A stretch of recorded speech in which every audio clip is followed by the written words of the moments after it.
Hello and good afternoon from sunny Cleveland. I'm putting together another Figments in Time Sniglet edition. I just want to talk a little bit today about what it is I find in Disney World to be so great as a 53-year-old man. So much so that I will sit here on my fourth or fifth take to make sure I get this right, to talk about it for absolutely positively no gain whatsoever. Okay. I like it because it is a very engrossing activity. When I get to the parks, I'm busy. I keep myself busy on fun stuff. We used to take vacations and I would go to a place and I would just start working. You know, I mean, work is fun. I like work. I have at least 2 or 3 things I do for my typical vocation, both, you know, at my normal day job. I do some writing. I do some speaking. So I absolutely love what I do. But once in a while, I just want to say, let's do something else. And Disney World became that. And it became that for a couple of reasons. Number 1, because of the thrills. Number 2, because I could isolate myself away from work. And then the third one I'm going to leave for later on in the discussion, because it's kind of an interesting one. And it's, to me, less obvious. And leave a little mystery. I don't want to spoil the whole thing. You're like, oh, that's it. I'll just go on. You at least have to fast forward to the point wherever I get to that. So I said thrills. Obviously, I love thrills. I started going to Disney World because we went to Disney Quest. I liked it. And they had a Disney Quest in Orlando. This was Disney Quest in Chicago we went to. And I really liked it. And I figured, you know, we go to Disney World at least once, get my wife off my back. And, you know, they have Disney Quest. At least I'll enjoy that. Disney Quest was ironically the thing I enjoyed the least from that trip. It just wasn't as good when you had other stuff involved in it. Disney Quest was always, you know, it was never as exciting as it was the first time when I went up in Chicago at their Disney Quest place. So I go, and I have always had this fear that I can't fit on things. I was much larger than I am now, and I'm not exactly super tiny either. But we go, and I'm able to ride Rock and Roller Coaster, and that's just wow. You know, there's a loopy coaster. It's taken me upside down multiple times, and I'm just enjoying the heck out of it. I ride that enough times to make it worthwhile, and you know, there it is. I'm hooked. So we go again the next year. Now the thrills are great, but the pain is greater. And I'm going to push that off to later, but it was kind of this thrill versus, you know, what can we get done? How much can we do? They put in stuff like Toy Story Mania. It all became really fun. We found things that we could keep busy and have a great time on. So I love the thrills. I will ride any ride. I haven't gotten to the point yet where I can try giga coasters. You know, those super big coasters that are super duper high. I'm working on that, but we'll see. I look at them and they remind me of when I first saw a roller coaster that did loops, and I just said, I don't think so. I don't think I can ride that. And I'm not talking about when I was 3 either. I was more like 20. And my first coaster was the Mind Bender at Six Flags over Georgia. And it was weird because I rode it and then we weren't able to ride it again. I didn't ride coasters again for 15, 20 years. Oh, yeah, more like 10, 15 years. Okay, so thrills. So now I'm big into thrills. I love the thrills. But the reason that we became kind of Disney fans is this kind of isolation. When we went on vacation, I would work. And I already said this. So Disney gave me this project, this little mini micro project that resets every day. Go home. You know, what am I going to do next? What are we going to try first? Are we going to fast pass this? What are we going to get? And back when you had fast passes, you did this kind of fast pass math.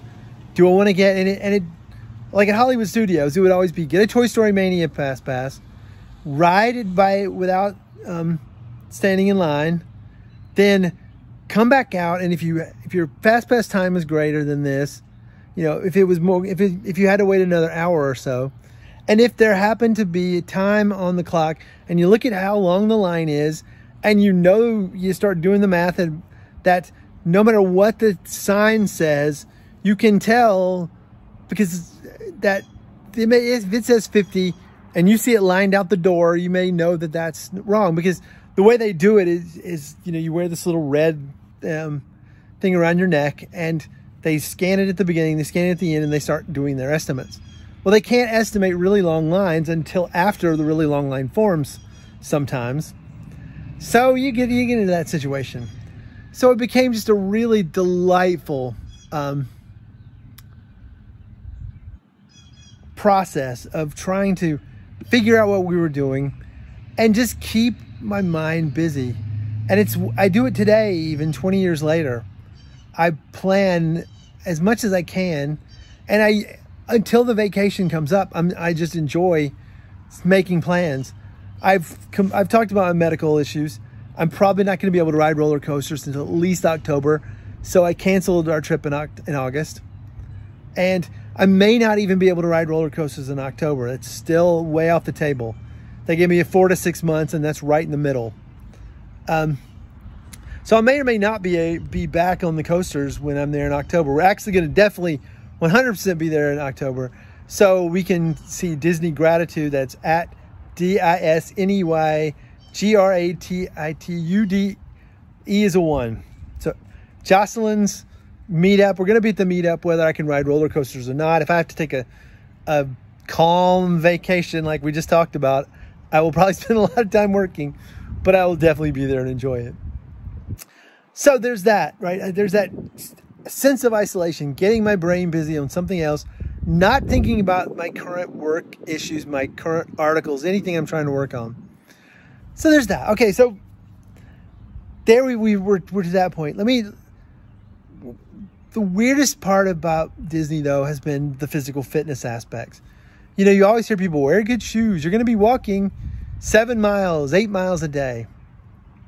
When I first went, I was not walking 7 or 8 miles a day. Not at all. In fact, what I was doing was I was walking. I said, I can do 1 loop around Epcot, and that is it. And I've got pictures of blisters on my feet.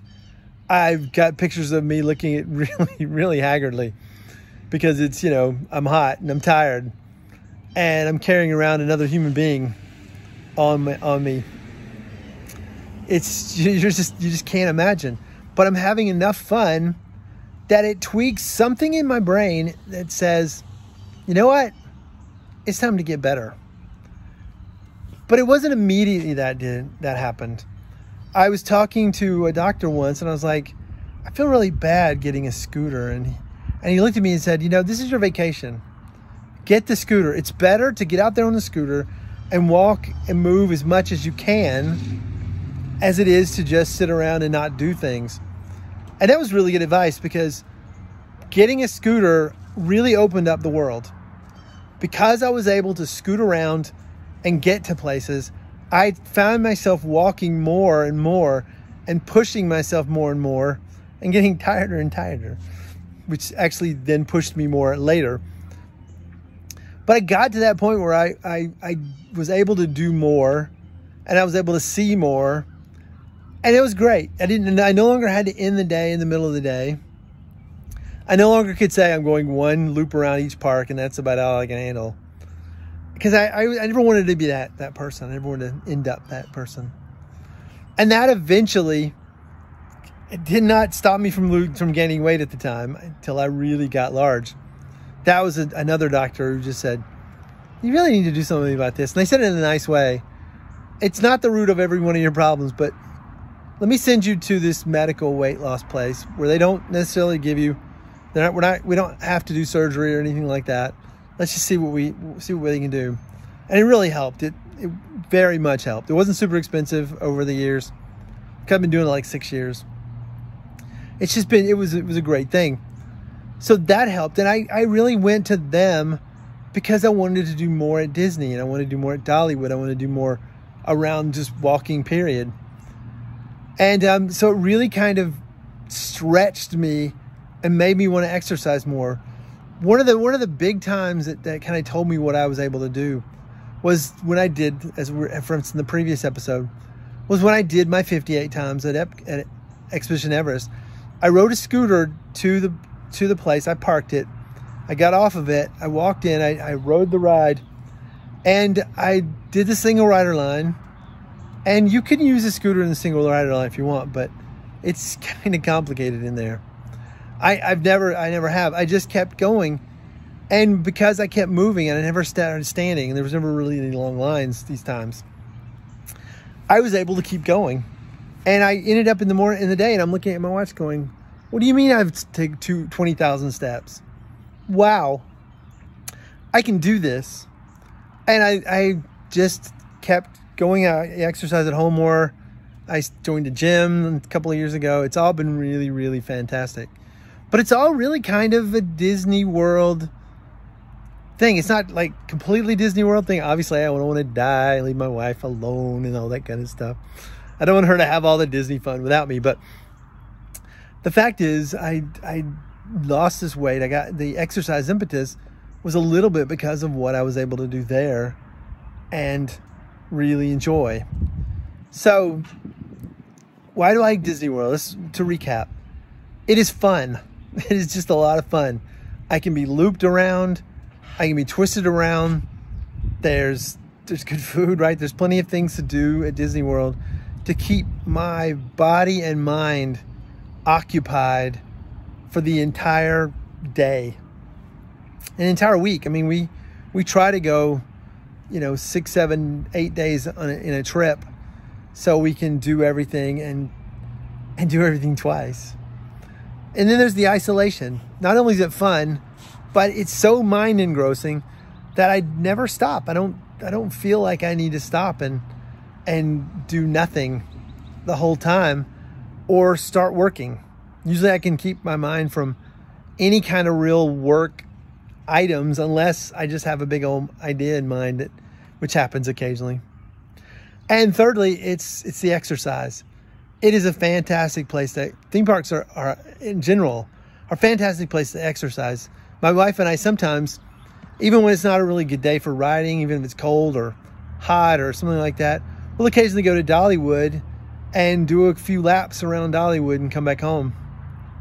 Get in a few rides, watch a few shows maybe, but the entire thing is just mainly for exercise. It's a really decent place to get a few steps in a place that is fun and makes you want to take more steps outside of your work, outside of the place where you're going to have fun.